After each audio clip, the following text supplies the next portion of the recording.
우리 그리스도인들은 예수의 보혈로 사죄함의 은총을 입고 천국 소망을 가진 자들입니다. 그래서 이 땅에 썩어 없어질 것이 아닌 하늘 영광을 소망하는 하늘 백성입니다. 그런데 우리가 아무리 성화되고 하늘 평화를 누리는 사람이라 할지라도 우리가 실제로 만나는 사람들은 우리와 같은 믿음을 가진 자들이 아닙니다.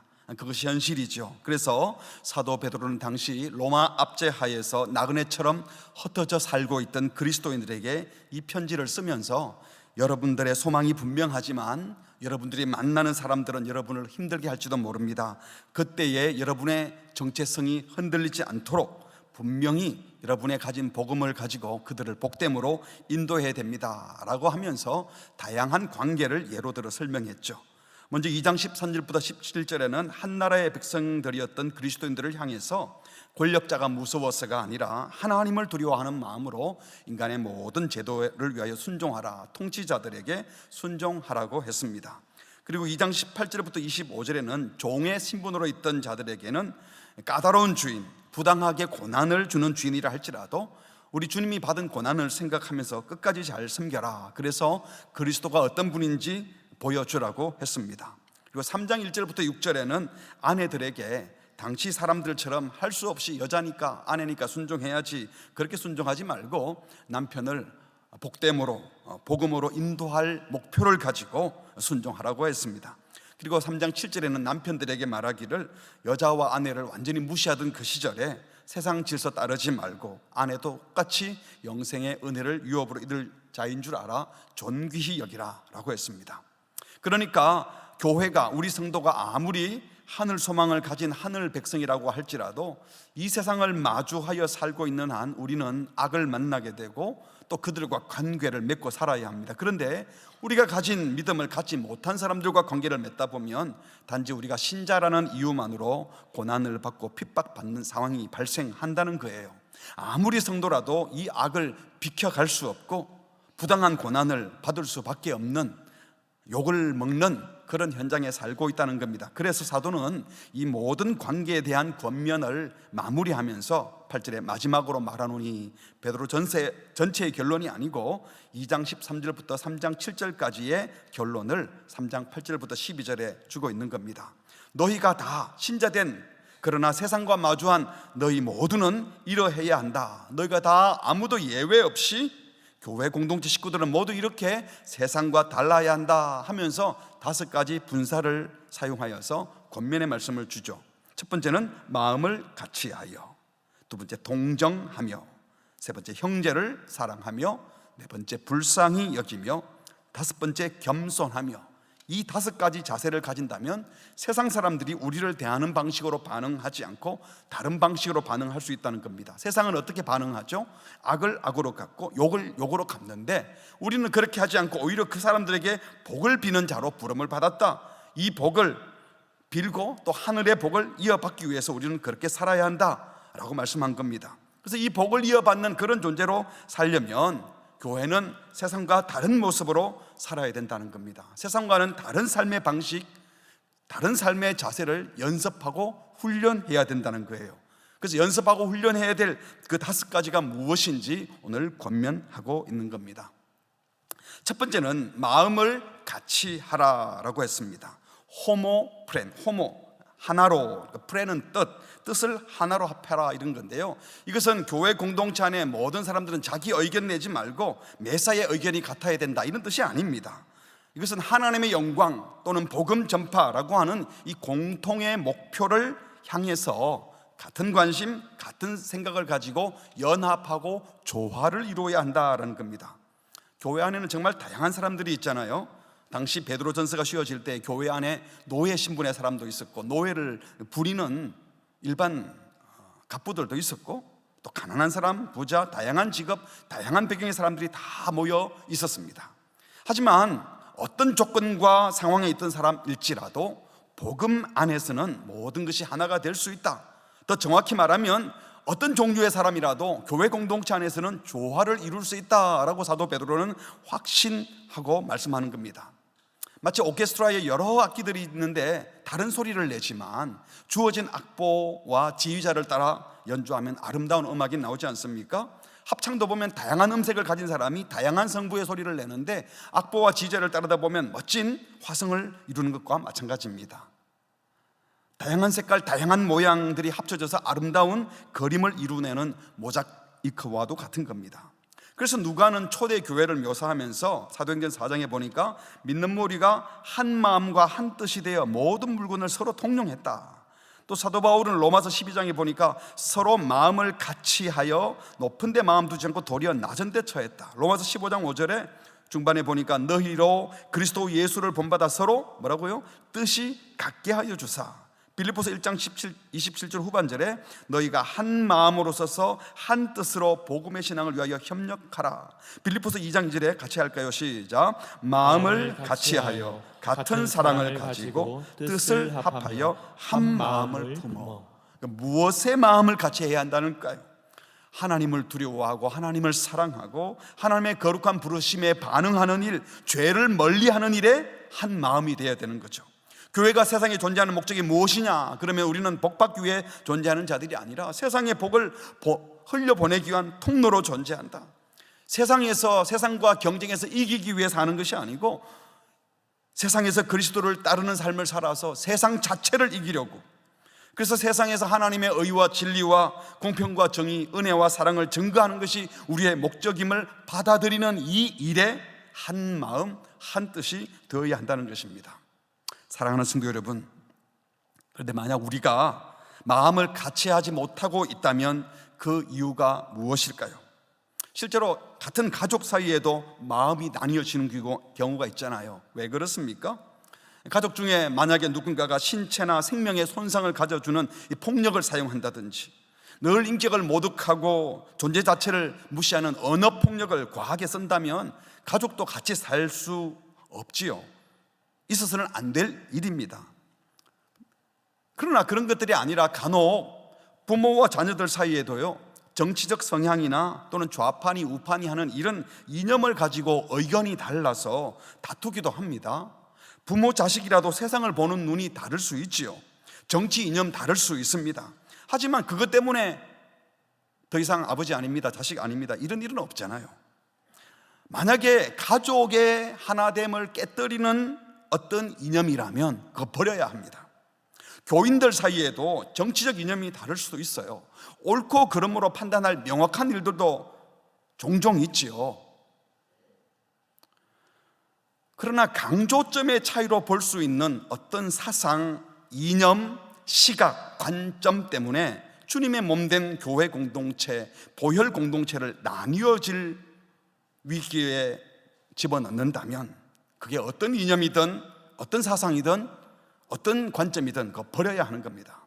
원래 무슨 이념, 소위 무슨 주의, 민주주의, 공산주의, 자본주의, 무슨 주의 그러면요, 항상 이 주의가 있으면 저 주의가 있는 거예요. 이즘이라고 하는 것은 한쪽을 강조하는 겁니다. 그러니까 다양한 의견들을 우리는 받아들여야 되는 거죠.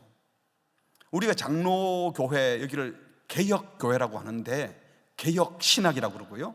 근데 간혹 이 개혁신학, 개혁교회라 그러지 않고 한국말로 번역할 때는 Reformed Theology인데 이걸 개혁주의 신학, Reformed Church인데요, 개혁교회라 안 그러고 개혁주의 교회 이렇게 번역하는 사람들이 있는데 그렇게 하면 안 된다고. 이게 리포미즘 이런 건 없거든요. 그러니까 개혁주의가 되면 이게 한쪽에 치우치는 사상이 될 수 있으니 조심해야 된다. 저는 굉장히 동감이 갑니다. 우리가 가진 신학이요, 아무리 훌륭한 신학이라도 완벽한 신학은 없어요. 하나님의 말씀은 완전합니다. 믿으십니까? 기록된 성경 말씀도 저는 확실히 하나님의 말씀으로 믿습니다. 하지만 그 말씀을 이해하는 방식 중에 하나인 신학은 절대로 완전하지 못합니다. 사랑하는 성도 여러분, 교회 공동체 안에서는요, 아무리 의견이 다르고 생각이 달라도 그 어떤 생각이나 사상도 가족의 하나됨을, 가족이 나아가야 될 공통의 목표보다 앞설 수는 없는 겁니다. 복음 전하는 데 방해가 된다면, 한 몸 된 공동체를 깨뜨리는 사상이라면 버려야 되는 겁니다. 그리스도 안에서 한 몸을 이룬 교회가 함께 하나님을 예배하고 함께 복음을 증거해야 되는데, 이 공동체가 하나 되지 못하도록 방해하는 것들은 과감히 여러분 포기하고 버리시기 바랍니다. 뭘 붙들라고 아멘 안 하시는 거예요? 그게 복음의 목적을 이루는데 방해되는 이념이나 사상은 버리시기 바랍니다. 네. 성 어거스틴이 이런 말을 했어요. 본질에는 일치를, 비본질에는 자유를, 관용을, 그리고 모든 것에 사랑을. 진실로 본질을 함께 붙들고 지키고 전하는 일, 여기에는 일치를 이루어야 돼요. 공통의 목표를 향해서는 누구라도 보면 이게 옳은 일들은 함께 해야 되는 거예요. 그러나 그 모든 것에는 우리가 넉넉하게 받아들이고 사랑해야 합니다. 이것이 비교하고 경쟁하고 다투는 세상을 향하여 교회 공동체가 보여줘야 될 것이에요. 세상 사람들은 별것도 아닌 거 가지고 나누어지고 분쟁하고 싸우는데, 교회는 보니까 야, 저런 사람들이 같이 어울릴 수 있다니, 아니 저런 종류의 인간들도 같이 모여서 하나가 되네, 참 신기하다. 봤더니 같은 천국을 사모하고 십자가의 복음에 감동하고 무엇이든지 서로 양보하는, 야, 이거 희한하네. 이렇게 해야 세상을 향하여 교회가 할 말이 있다는 겁니다.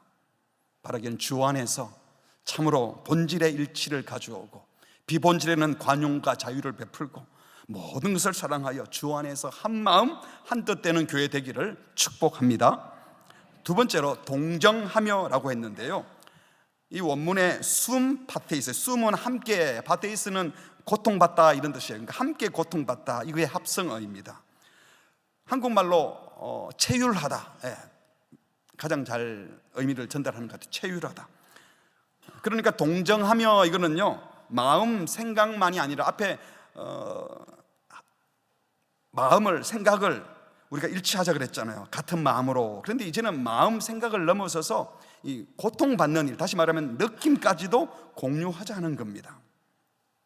그런데 한국말로 동정이란 말이 약간 불편하게 들릴 때도 있잖아요. 날 그런 눈으로 보지 마, 동정 같은 거 필요 없어, 뭐 이런 말을 하잖아요. 왜 그럽니까? 이 동정을 윗사람이 아랫사람을 하대하거나 좀 많이 가진 사람이 없는 사람을 좀 이렇게 천박하게 생각하면서 하는 말처럼 오해되는 경우가 있는데, 성경에서 여기 동정하며, 이 동정은 그런 게 아닙니다. 정말 같은 마음 같은 뜻을 품게 되면요 자연스럽게 고통받는 지점이 같아진다는, 같은 생각하고 살다 보면 같은 지점에서 기뻐하고 같은 지점에서 아파한다는 겁니다. 성도는 믿음의 식구들과 마음, 생각, 꿈, 비전만 공유하는 것이 아니라 형제의 처지에, 그 상황에 깊이 공감하고 서로의 감정도 느낌도 동정하는 사람이 되어야 한다는 겁니다.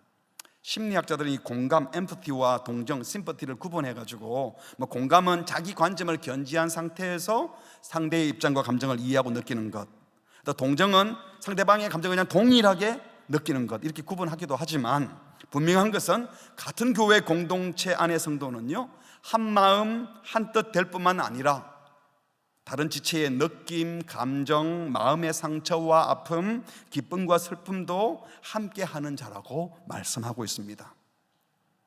남편 되신 여러분, 아내의 생각을 이해하는 것도 필요하지만 아내가 어떤 감정인지, 어떤 느낌을 갖고 있는지 이해하려고 애써 보셨나요? 아내 되신 여러분들은 남편의 생각이 아니라 남편이 어떤 기분인지, 그 기분과 느낌을 존중하려고 애써 오셨습니까? 모든 성도는 공통의 목표를 위해 마음을 합하여 함께 달려가고 공통의 적과 함께 마음 다해 싸우다 보면 그 과정에서 발생하는 형제의 눈물과 고통과 기쁨, 슬픔, 느낌도 자연스럽게 함께 나누게 된다는 겁니다. 사실 이 베드로전서 편지를 수신하고 있는 성도들은요 소아시아 전역에 흩어져서 살던 성도들이에요. 그러니까 그 성도들끼리 서로 잘 몰라요. 그리고 편지를 보내는 베드로도 사실은 그 성도들을 개인적으로 다 아는 건 아니에요. 그럼에도 불구하고 사도 베드로는요 그들 모두가, 흩어져 있는 그리스도인들 모두가 그리스도와 깊은 관계를 함께 맺고 있는 자들이 있기 때문에 그리스도 안에서 가족된 믿음의 식구들은 지금 같은 그 로마의 압제하에 살면서 이런저런 사건이 터지고 고통이 생기고 문제가 생기면 비록 딴 동네 사는 크리스찬이랄지라도 그들의 형편에 공감해주고 함께 아파하고 함께 기뻐할 수 있는 관계라고 확신했던 겁니다. 그래서 동정하며 라는 말을 한 거예요. 사도 바울도 말씀하기를 로마서 12장 15절에 함께 할까요? 즐거워하는 자들과 함께 즐거워하고 우는 자들과 함께 울라. 이게 바로 동정입니다. 고린도전서 12장 26절에 만일 한 지체가 고통을 받으면 모든 지체가 함께 고통을 받고 한 지체가 영광을 얻으면 모든 지체가 함께 즐거워하느니라. 몸의 한 부분이 아프면 몸 전체가 아프고, 마찬가지로 한 몸을 이룬 식구 중에 한 사람이 고통당하면 같이 아파하고 한 사람이 즐거운 일이 생기면 같이 즐거워해주는, 이것이 교회라고 말씀하는 겁니다. 그런데 실제로 우리가 관계 맺는 중에 정말 힘든 이유는요, 내 생각을 몰라준다, 그럴 때는 좀 답답한 정도죠. 그러나 정말 화가 날 때는 언제입니까? 이 친밀한 관계를 깨뜨리는 결정적인 이유는 내 감정을, 내 느낌을, 내 기분을 무시했다, 그래서 상처받았다, 이렇게 말하잖아요. 생각이 다르다고 상처받았다 그러진 않아요. 내 감정이 무시당했을 때 내 존재를 무시한 것처럼 여겨지는 거거든요.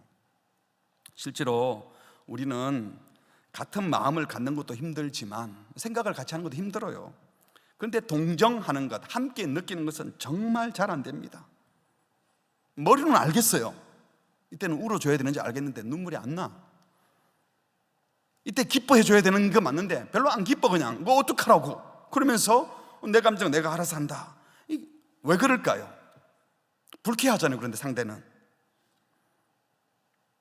우리는 본성적으로 타인의 감정을 생각하기보다 항상 자기 기분에 충실합니다.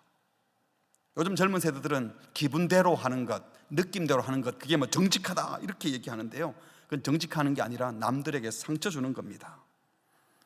이 죄인이기 때문에 그랬어요. 내 고통, 내 욕구, 내 필요에만 몰입하는 거예요. 나도 기분 나쁘면 남이 나 기분 나쁘게 화낼 줄은 아는데 남이 기분 나쁠 때 그걸 도와줄 마음이 없고, 누군가가 공감해 주면 기분 좋을 줄 아는데 내가 남의 마음에 공감하는 게 어색한 겁니다. 기분 나쁜데 어떡하라고요? 마음이 안 땡기는데 어떡하라고요?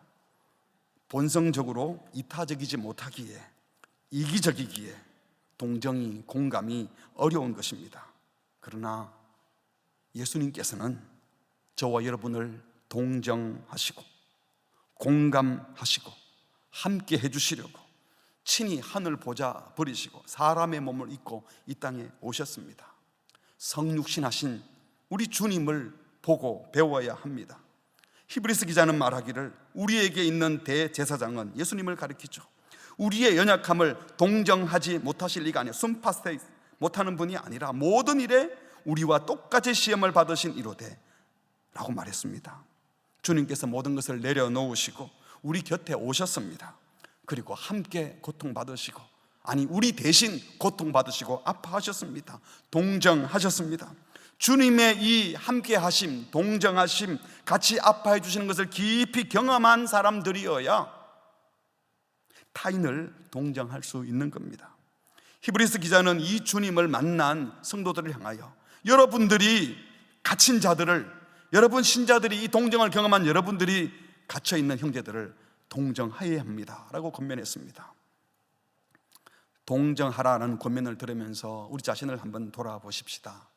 나는 공감할 줄 아는 사람인지, 함께 울고 웃고 함께 아파하고 함께 즐거워하는 사람인지. 우리 교회는 어떤가요? 생각, 이념만 같이 공유하고 함께 울지 못하고 함께 우지 못하는 공동체는 아닌가요? 이런 말 하면 남자들 중에 특별히 저는 원래 감정이 무딘 사람이에요, 뭐 안 돼요, 그거 죄입니다, 나는 안 돼요 하고 남에게 상처 계속 줄 겁니까?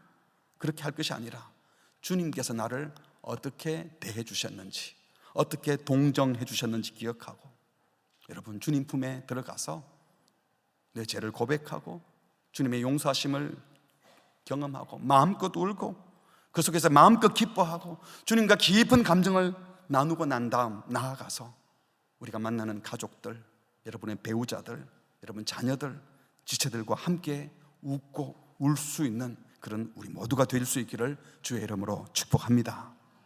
세 번째로 형제를 사랑하라고 했습니다. 이 단어도 한 단어인데요, 필라델포, 이것은 필로스, 사랑과 아델포스를 합친 단어인데, 이 말은 실제 형제가 아니지만 형제로 사랑하라, 영어 성에 love as brothers, 형제로 받아들이고 사랑하라, 동료 그리스도인들을 형제 자매로 사랑하라는 거예요. 소위 형제애, 동지애 뭐 그런 걸 말하는 겁니다. 교회는 가족이잖아요. 예수의 피로 구속받아 한 피 바다 한 몸 이룬 가족입니다. 하나님을 함께 아빠, 아버지라 부르는 형제들입니다.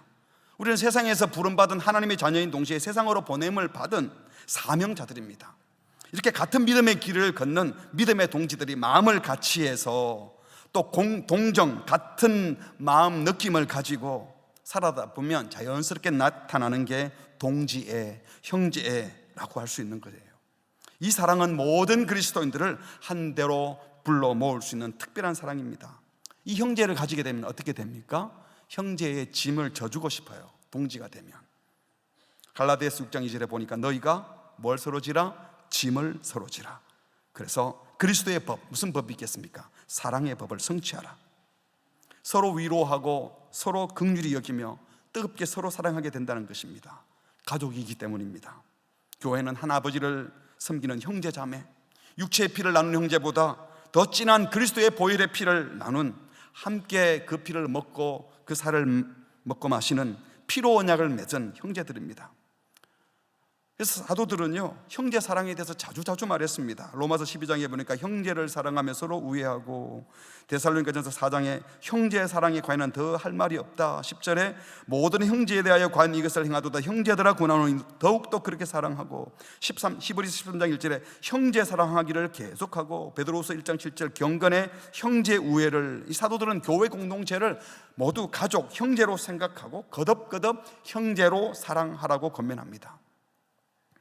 성도가 비록 세상에서 무시받고 비난받고 왕따를 당하고 고난을 당하다가도요, 형제를 나누는 그 공동체가 있으면, 그 믿음의 가족이 있으면 힘을 얻게 됩니다. 밖에서 아무리 누가 뭐라 그래도 나를 지지해주는 믿음의 형이 있고, 응원해주는 믿음의 공동체, 가족들이 있으면, 형제들이 있으면, 이 짐이 아무리 무거워도 함께 져주는 가족들이 있다고 생각하면 아무리 험한 세상일지라도 이 세상에서 고난을 이겨내고 하늘 백성으로 살아낼 용기를 얻게 되는 것입니다. 근데 교회가 형제로 서로 짐을 져주려고는 안 하고, 왜 그런 식으로 하냐, 왜 법을 어기냐, 위계 질서 따지고 규칙 규범 따지고 예의 따지면서 그러면 안 되는 거예요. 바라기는 교회는 서로 짐을 져주는 공동체. 우리 예수님이 수고하고 무거운 짐지자들아 다 내게로 오라, 내가 너희를 쉬게 하리라고 하셨잖아요. 주님이 우리의 짐을 져주셨어요. 내 짐을 주께 다 맡긴 경험을 한 성도라면 그게 얼마나 가벼운지 안다면 다른 이들의 짐을 대신 져주고, 주께서 내 짐을 져주신 은혜에 감사하며 기꺼이 형제의 짐을 져주는 형제가 넘치는 우리 교회가 되기를 바랍니다. 네 번째로 불쌍히 여기라고 했어요. 이 단어는 좀 특별한데, 유스플랑크노이, 이것은요, 유는 좋은 이런 뜻이고, 스플랑크논, 이것은 내장을 가리켜요. 내장. 그래서 내장이 좋은 사람 이런 뜻이 되기도 하는데, 이것은 마음도 가리키죠. 그래서 이 단어는요, 상대방의 처지를 너무 깊이 안타깝게 생각해서 긍휼히 여기고 불쌍히 여긴다. 우리말로 하면 애간장이 끓다, 애간장이 끊어진다, 뭐 이런 말하고 잘 어울리는 것 같아요. 그러니까 형제를 가지고 형제의 짐을 져주려고 하다가 보니까 형제의 상처, 고통, 그 피로를 채우고 싶은 마음이 너무 간절해서 그냥 동정하고 공감하고 형제의 정도에 그치지 않고 실제로 돕고 싶은 행동하기까지 가는, 그것을 말하는 겁니다. 그러니까 불쌍히 여기는 것은 결국 형제의 진짜 필요를 채워주고 싶은 사랑이라고 할 수 있는 겁니다.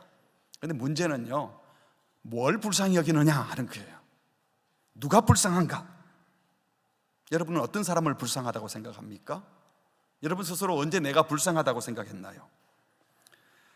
호세아 11장 8절에 보면요, 하나님께서 타락한 이스라엘을 향해서 이렇게 말씀합니다. 에브라임이여 내가 어찌 너를 놓겠느냐, 이스라엘이여 내가 어찌 너를 버리겠느냐. 여기 에브라임, 이스라엘은 같은 말을 반복하는 거예요. 널 절대로 못 버리겠다. 내가 어찌 너를 아드마같이 놓겠느냐. 아드마, 뒤에 나오는 스보임같이 두겠느냐. 이게 소돔과 고모라 성과 함께 망했던 도시들인데요, 내가 너를 절대로 그런 식으로 버려둘 수 없다. 같이 읽고 내 마음이 시작. 내 마음이 내 속에서 돌이켜 나의 긍휼이 온전히 불붙듯 하도다. 이 하나님의 택하신가 은혜를 무시하고 등 돌리고 하나님을 떠나버린 그 이스라엘을 향한 불붙는 하나님의 긍휼한 마음, 안타까운 마음, 이게 바로 불쌍히 여기는 거예요.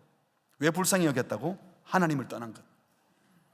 마태복음 9장 36절에서 무리를 보시고 예수님이 불쌍히 여겼는데 그 이유가 뭡니까? 이는 시작. 이는 그들이 목자 없는 양과 같이 고생하며 기진함이라.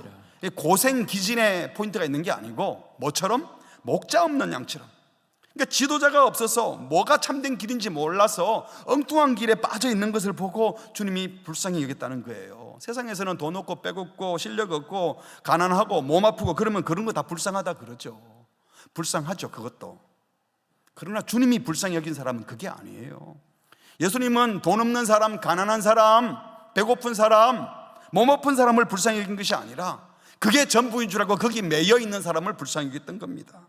그래서 욕심에 사로잡혀서 돈만 있으면 될 텐데, 나도 좋은 가문에 태어났으면 좋았을 텐데, 나는 왜 이렇게 재수가 없나 이러면서요, 죄된 욕심에 사로잡혀서 절망하며 살아가는 그 사람들을 우리 주님이 불쌍히 여겼던 겁니다. 우리가 교회 공동체 안에서 마음을 같이 하고 동정하며 함께 아파하며 참된 형제애를 경험한 사람들은 이런 아름다운 사랑을 경험하지 못하고 사는 세속에 있는 자들을 보면서 아유, 저 돈 얻으려고 저 명예 때문에 저렇게 경쟁하고 싸우고 다투나, 저렇게 함께하는 사람이 없어서 저렇게 돈 많이 벌어놓고 외롭다 그러나, 저런 것 가지고 잘난 척하고 있구나, 방향을 잃고 사는 그 사람들을 보고 부러워하는 것이 아니라 그 사람들을 불쌍히 여겨야 한다는 겁니다. 이 자세로 믿음의 형제들을 대하는 거예요. 교회 안에는 있는데 아직 그 복을 못 누려가지고 엉뚱한 것 자랑하고 별것 아닌 것 가지고 낭망하는, 아우 저런 거 가지고 힘들어하구나, 그럴 때 왜 그래 하고 야단칠 게 아니라 뭐라고요? 불쌍히 여겨야 하는 거예요. 사랑하는 성도 여러분, 여러분 스스로는 여러분의 인생을 언제 불쌍하다고 말해봤습니까? 또 어떤 사람을 보고 불쌍하다고 생각하고 있습니까? 솔직히 스스로에게 물어보십시오. 예수 믿고 구원받았다, 부활 생명 가졌다 말하면서 죽음의 권세에 사로잡혀서 안 죽으려고 발버둥치고 모든 죄에서 해방됐다 그러는데 돈에 매여 살고 그러고 있다면 그게 불쌍한 거예요. 교회 공동체 안에서 천국 소망을 갖고 있다고 하면서도 이 세상에 썩어 없어질 것들, 허무한 것들 좀 더 가졌다고 자랑하고 의시되고 그것 없다고 기죽어 살고 있다면 야단칠 대상이 아니고 화날 일들이 아니고 비난할 일이 아니라 불쌍한 겁니다. 우리 주변에 보면 툭하면 정의, 공평, 진리 이런 말을 해요.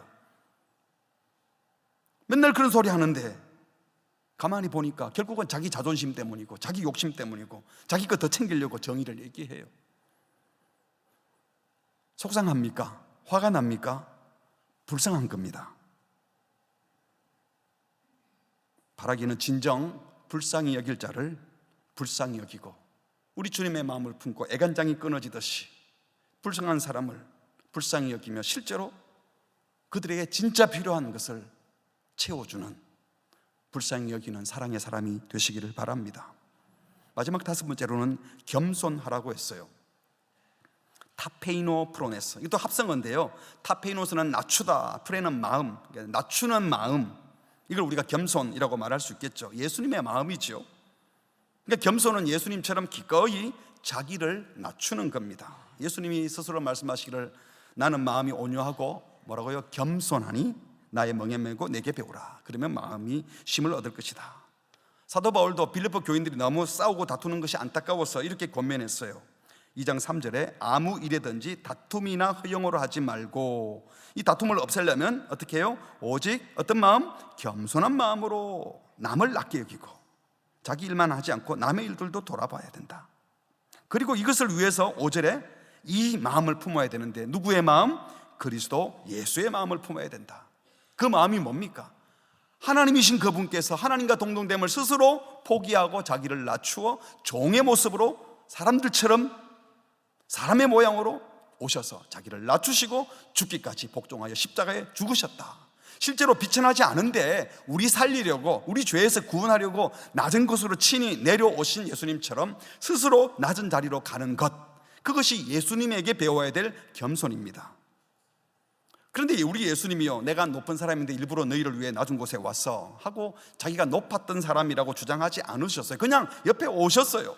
초월하신 하나님께서 자기를 낮추어 사람의 모양으로 그냥 우리 곁에 오신 이 성육신이 바로 예수님이 우리를 대하신 방식이었고, 그 긍휼을 입은 우리가 이웃을 대해야 될 방식, 세상을 대해야 될 방식인 겁니다.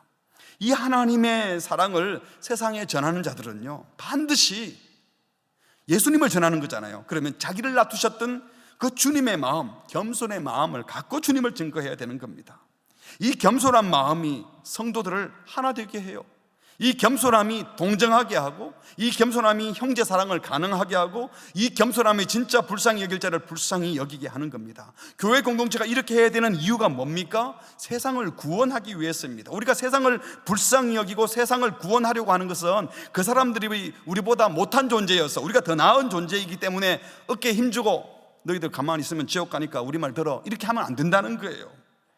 그들을 바라보면서, 야, 나도 예수 믿기 전에는 주님이 은혜 주지 않으면 난 저들보다 잘난 게 하나도 없는데 주님 은혜 감사합니다. 그래서 믿지 않는 자들을 대하여 복음으로 다가갈 때는 그냥 황송한 마음으로 가야 돼요. 저분들이 우리보다 못할 게 없는데 나한테 먼저 복음을 주셔서 너무 황송합니다, 죄송합니다, 감사합니다. 복음의 정신은 하나님께 받은 자비, 긍휼, 은혜를 거저 그냥 흘러보내는 통로만 되는 거예요.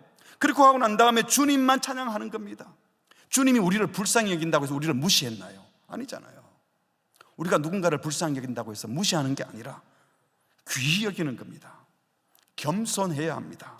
겸손히 자신을 낮추고 주님의 은혜를 흘려보내는 통로가 되시기 바랍니다.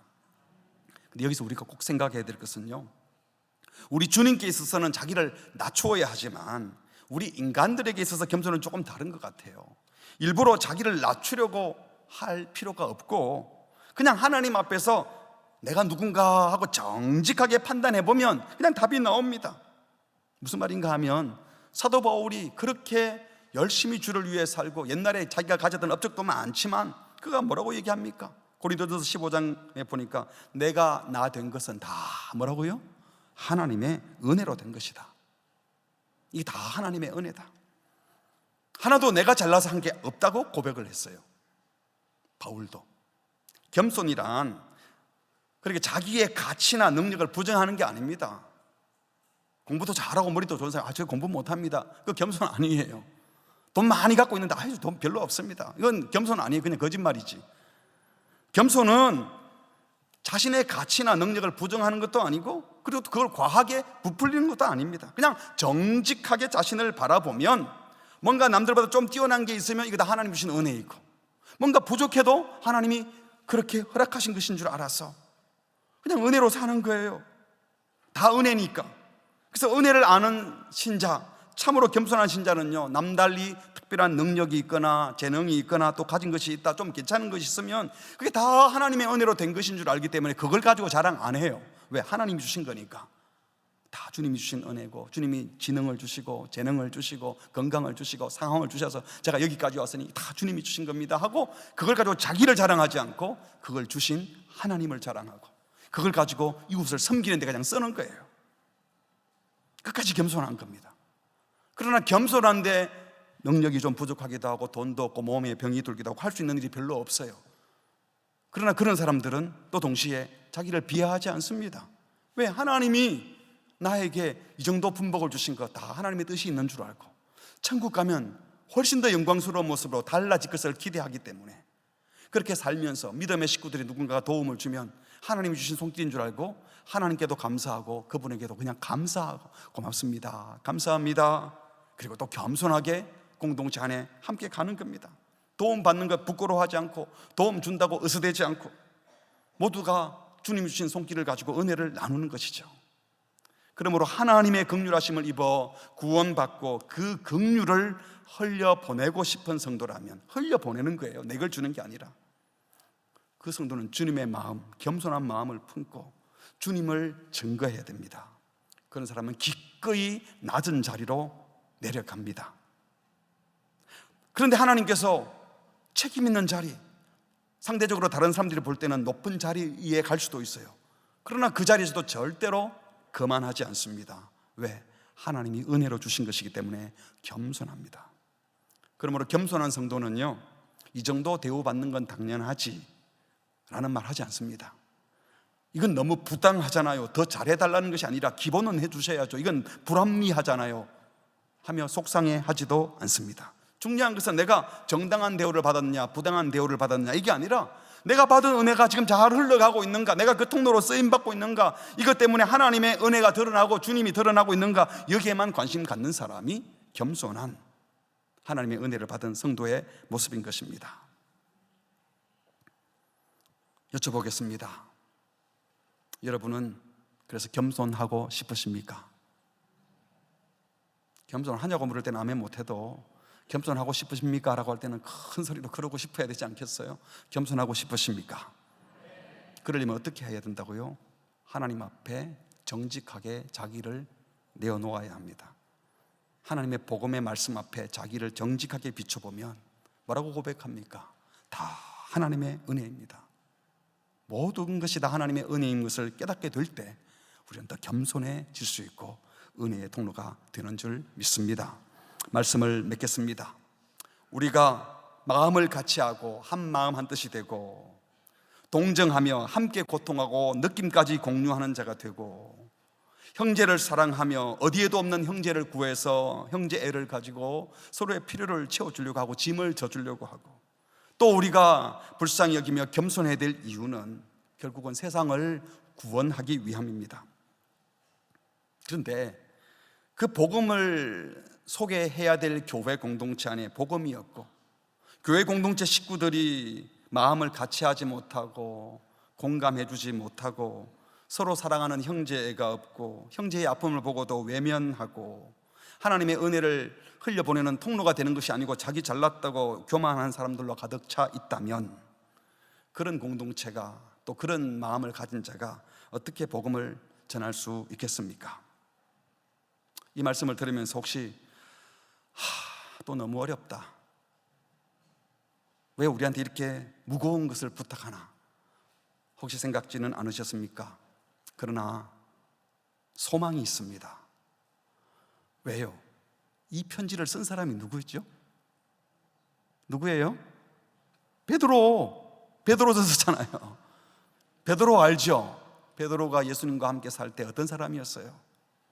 얼마나 촐싹대고 성급하고 충동적이고 물에 막 뛰어내리고 아는 척하고 그러다가 사탄아 물러가라 소리도 듣고 절대로 배반 안 하겠다고 칼 휘두르고 온갖 잘난 척하고 교만하고 독선적인 사람이 베드로 아닙니까? 그런데 베드로가 지금 무슨 말을 하는 거예요? 마음을 같이 하라. 그 베드로가 느낌을 공유해야 된다, 형제로 사랑해야 된다, 불쌍히 여기고 겸손해야 된다, 이런 말을 하는 것 자체가 기적 중에 기적이 아닐까요? 물론 저는 베드로 사도가 이 글을 쓰는 당시도 성령의 영감으로 썼기 때문에 썼지만 베드로가 완벽하게 주님을 다 닮은 사람이었을까? 그렇지는 못했을 거예요. 이 글을 쓰고 나서도 또 다툴 수도 있고 바울과 싸우기도 했잖아요. 그럴 수도 있지만 그러나 하나님께서 베드로를 변화시킨 것을 보면 우리 가운데 변화될 수 없는 사람이었고 이 복음의 정신 갖지 못할 사람이었고요, 여러분 자녀들이든 배우자든 변화 못될 사람이 아무도 없다고 믿습니다. 마음을 같이 하고 동정 공감하고 형제를 사랑하고 불쌍히 여기며 겸손한 주의 백성들이 되셔서 우리가 가진 모습으로 세상에 복음을 흘려보내는 복된 통로가 꼭 되시기를 주의 이름으로 축복합니다. 우리 함께 찬양하겠습니다. 공감하시네. 우리가 누군가의 특별히 마음을 읽어주는 사람이 되고 긍휼을 베푸는 자가 되려면 우리 마음속에 우리가 만난 예수님의 사랑이 뜨겁게 경험되어야 합니다. 머리로 알아도 안 되는 이유가 그 사랑을 경험하지 못해서 그런 겁니다. 주님이 우리 곁에 오셔서, 오늘 이 찬양은 빌립보서 2장 말씀을 그대로 다시 녹여낸 말씀이에요. 하늘 보자 버리고 사람 못 믿고 우리 곁에 오셔서 우리 아픔을 다 공감하시고 이해하신 분이 예수님이라고, 어떤 상황에도 주님이 다 알고 계신다고, 이것을 뜨겁게 경험하고 나면 나도 다른 사람을 공감해 줄 수 있고 형제 사랑할 수 있고 불쌍히 여길 수 있고 더 겸손할 수 있습니다. 우리 주님의 모습을 생각하며 함께 찬양하겠습니다. 혼자서만 세상을 사는 듯이 주가 멀어 보이기만 할 때 우리는 바라보아야 하네. 우리에게 오셨던 그 주님을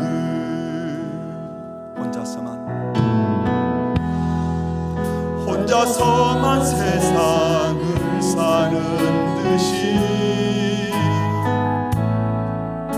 주가 멀어 보이기만 할 때 우리는 바라보아야 하네. 우리에게 오셨던 그 주님은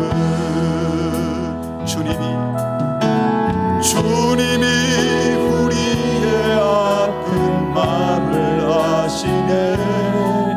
가까이서 우리의 아픔을 공감하시네. 우리 가운데 찾아오셨던 그 주님, 우리의 모든 상황에 공감하시네. 주님이 우리의 아픈 마음을 아시네. 가까이서 우리의 아픔을 공감하시네. 우리 가운데 찾아오셨던 그 주님, 우리의 모든 상황에 공감하시네.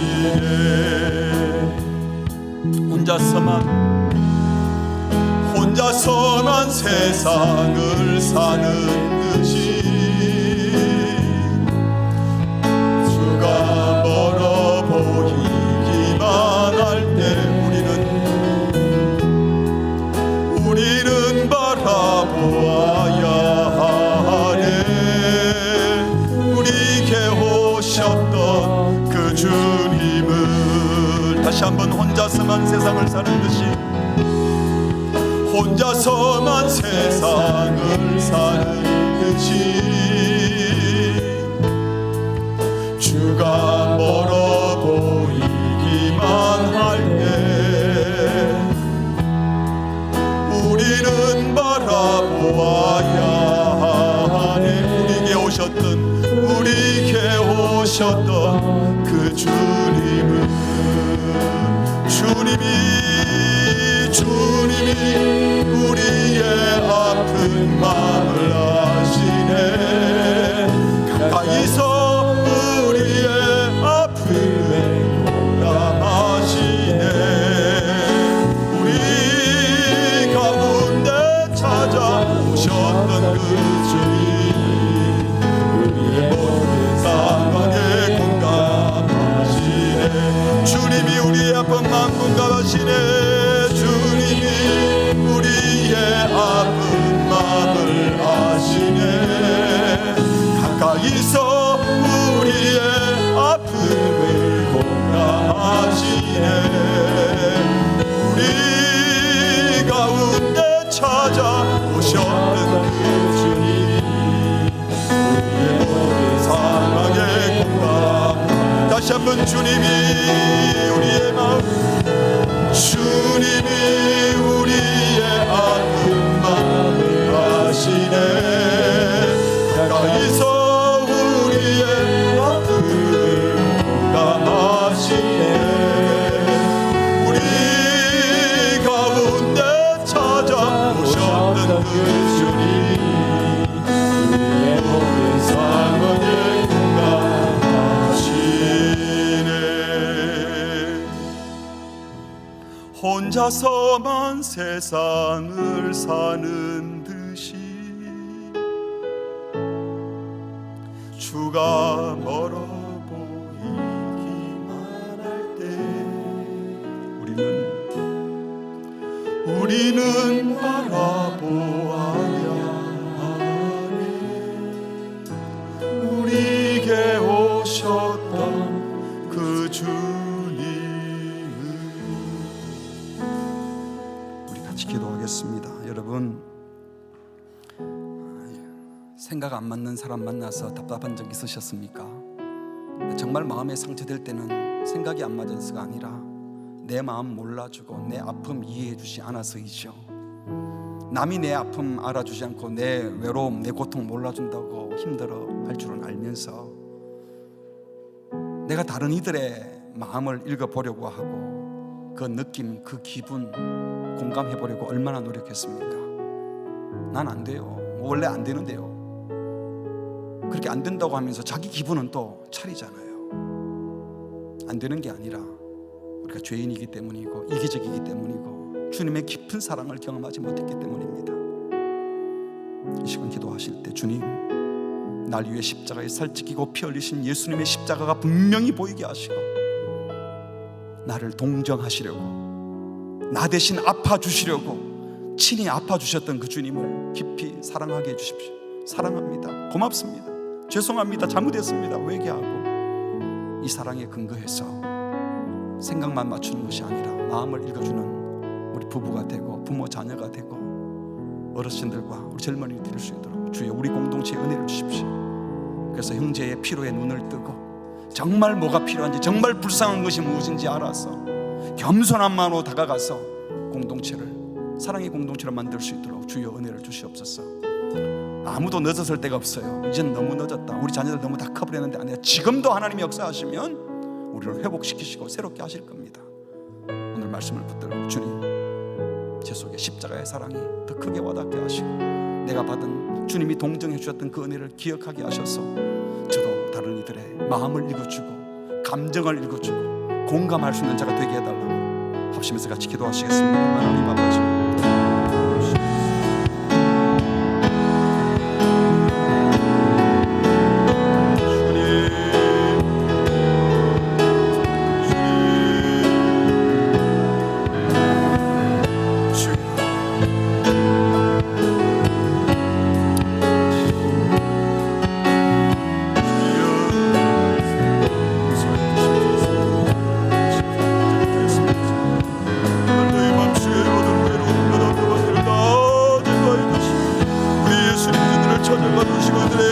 만져주시고 손을 잡아주시고 그 아픈 마음과 답답한 마음과 이런 마음들을 주님 잡아주시길 원합니다. 주님은 친히 우리 곁에 오셔서 살찌기고 피 흘리며 죽으심으로 우리를 동정하시고 우리 대신 아파주셨는데 주님 그 아픔을 경험하고 주님이 내 짐 져주시는 걸 경험했다면 우리도 남의 짐을 져주는 자가 되게 하여 주시옵소서. 내가 받은 사랑 은혜를 흘려보내는 통로가 되게 하시고 겸손하게 하시고 주의 마음 들게 하여 주시옵소서. 우리 하나님을 깨뜨리는 모든 것들을 버리게 하여 주시고 오늘 그다가 하시는 주여 도와주시옵소서. 우리 속에 주님 찾아와 주시고 말씀하시고 우리는 모두 그리스도의 사람이라 하나님의 은혜로 주의 말씀으로 붙들어 주시옵소서. 새롭게 하시고 온전히 하나 되는 몸을 우리가 하여 주시옵소서. 주님 도와주시옵소서. 주님 도와주시옵소서. 주님 우리 곁에 오신 주님을 사랑하여 도와주시옵소서. 주님 도와주시옵소서. 주님 도와주시옵소서.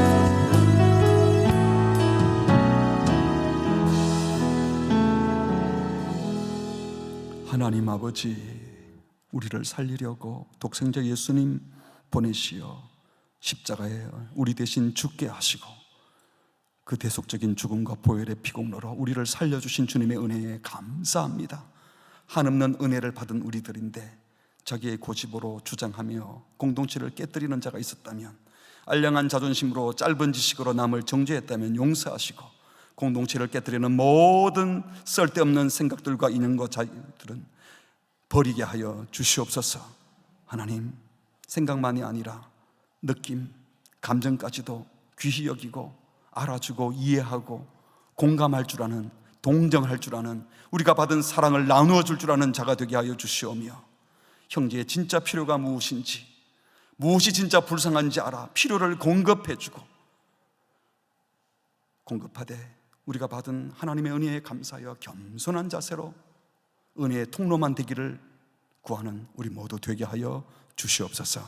이번 한 주간도 성도들이 가는 곳곳마다 개인과 공동체와 우리의 모든 모습들이 우리 예수님의 이 아름다운 모습을 보여주는 복된 복음의 통로, 은혜의 통로 되게 하여 주옵소서. 예수님의 이름으로 기도합니다. 아멘.